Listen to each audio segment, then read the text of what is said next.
So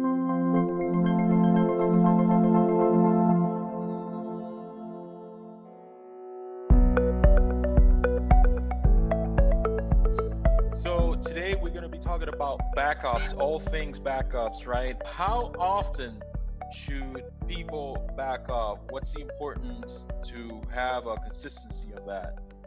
Well, backing up is all part of an IT strategy, and depending on what type of organization you're a part of, is going to affect how much you can afford to back up. Whether it's going to be daily with a large organization with very sensitive data, or weekly with a smaller organization, or monthly, quarterly. The list goes on and on. But I think the point that should be made is there's never the wrong time to back up information because in the blink of an eye, it can disappear.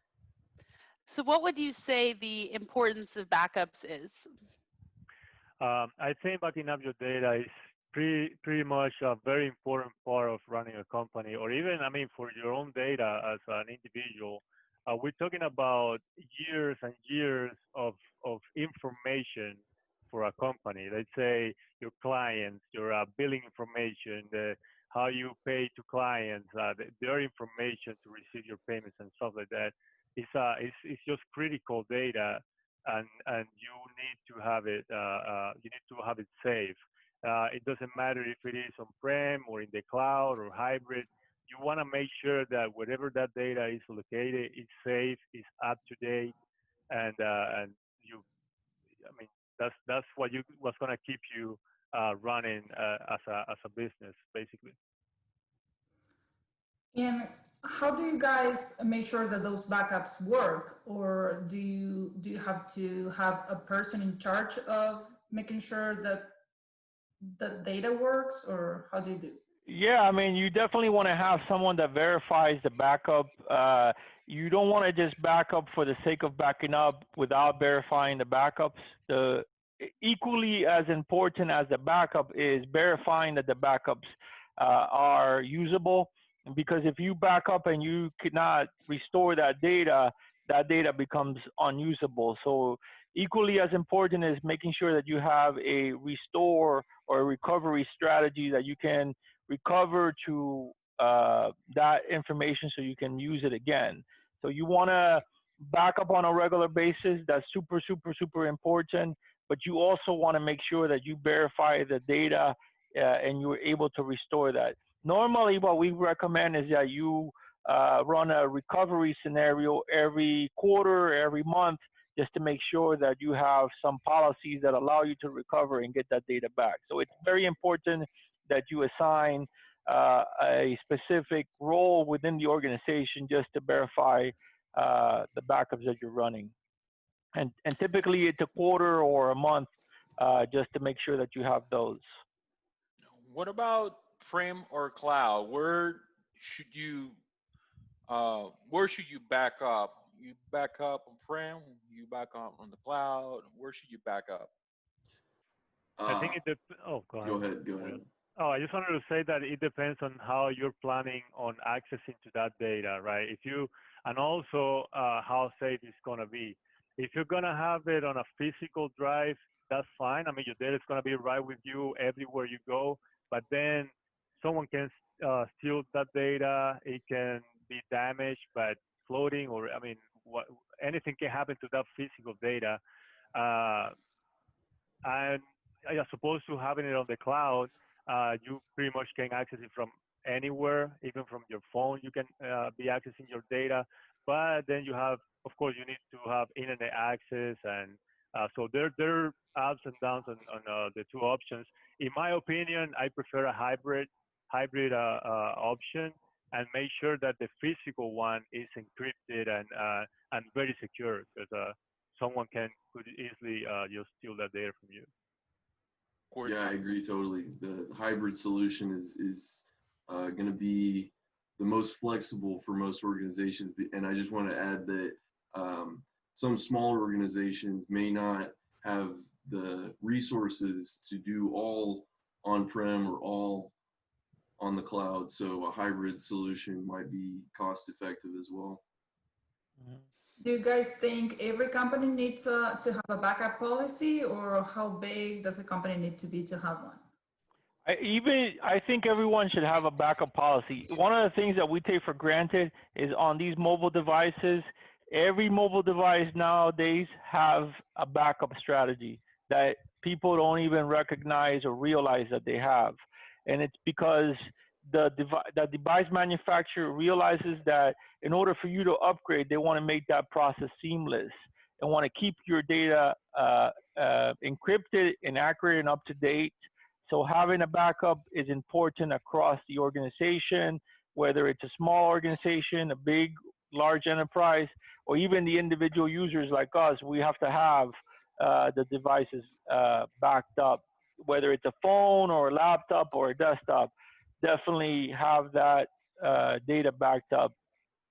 Yeah, taking on that one, I think organizations also they should think uh, far ahead, not only from the office and the equipment at the office, but also their users' cell phones and computers at home, and that kind of thing also affects the way a company wants to back up their data.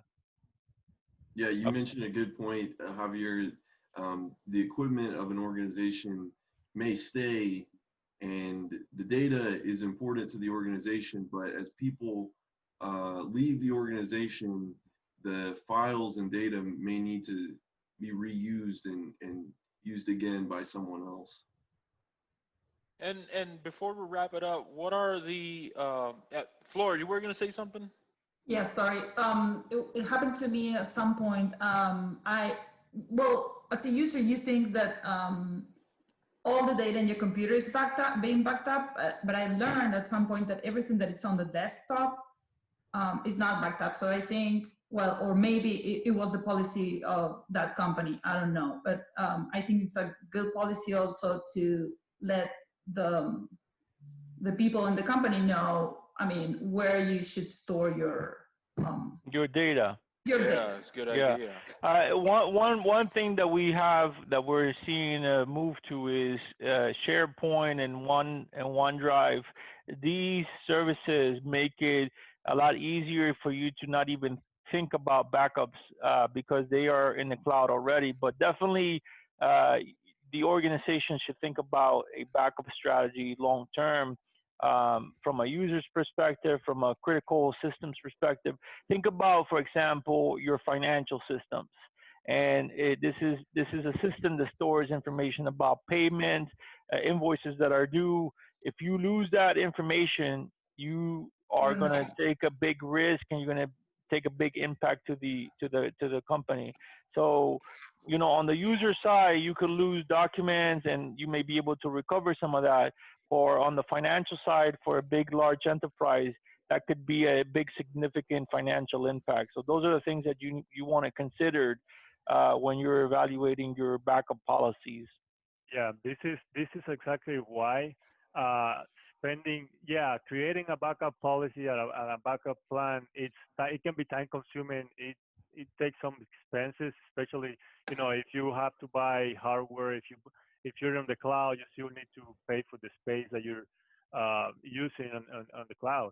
But at the end of the day, it's definitely worth it, and it can save a company Right, literally.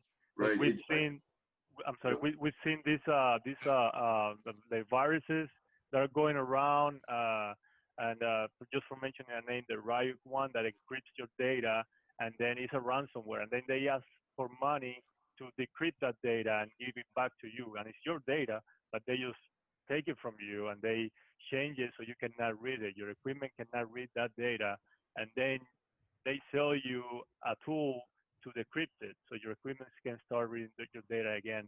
And being, having a backup policy and a backup plan saves you from falling into those. From those cases, from those Yes. scenarios. Is Austin, it, you were going and to say something? Sorry, Austin.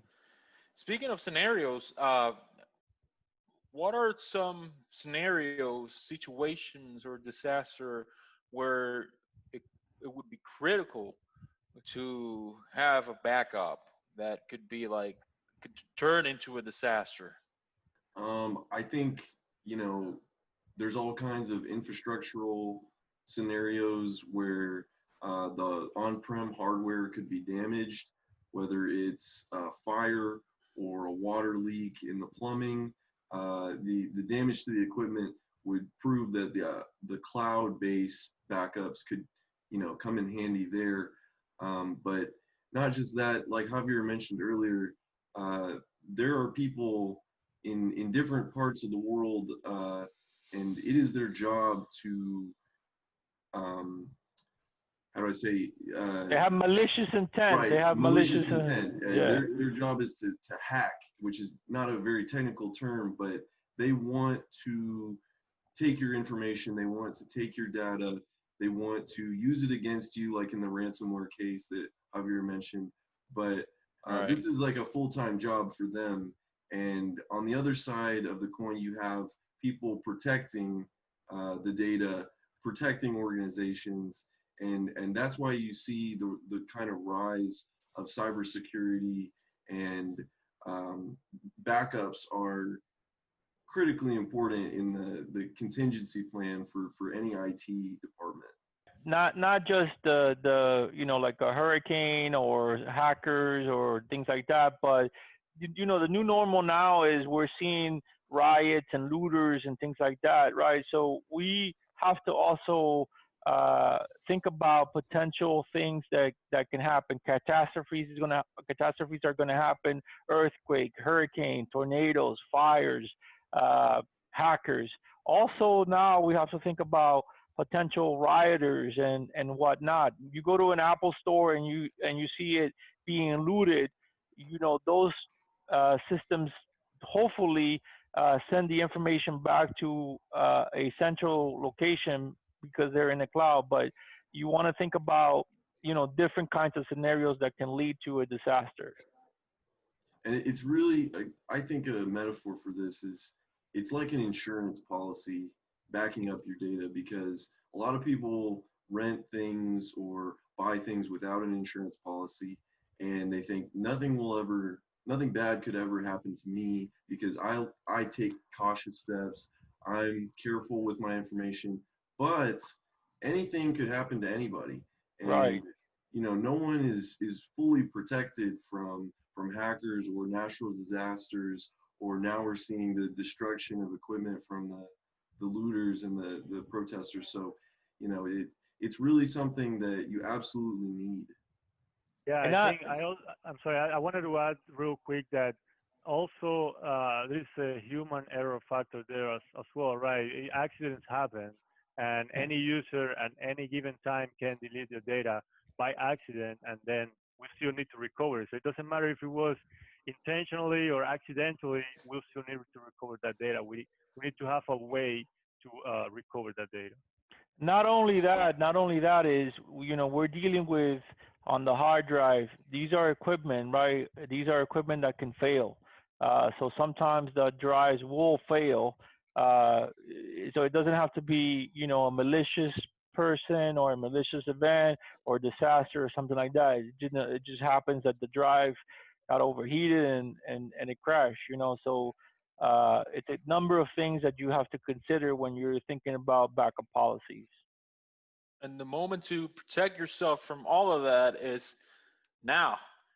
Instead of just waiting until think that something bad might happen. No, at the moment to protect yourself is now.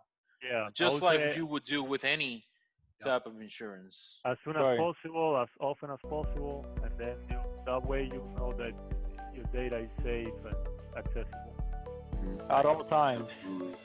It's definitely an insurance policy. You're going to have the service and hope you don't need it, but if you do need it, it's there to have it. Exactly. All right, guys. So thank you for being here, and we're going to see you next week. Take care, guys. Bye, guys. Bye.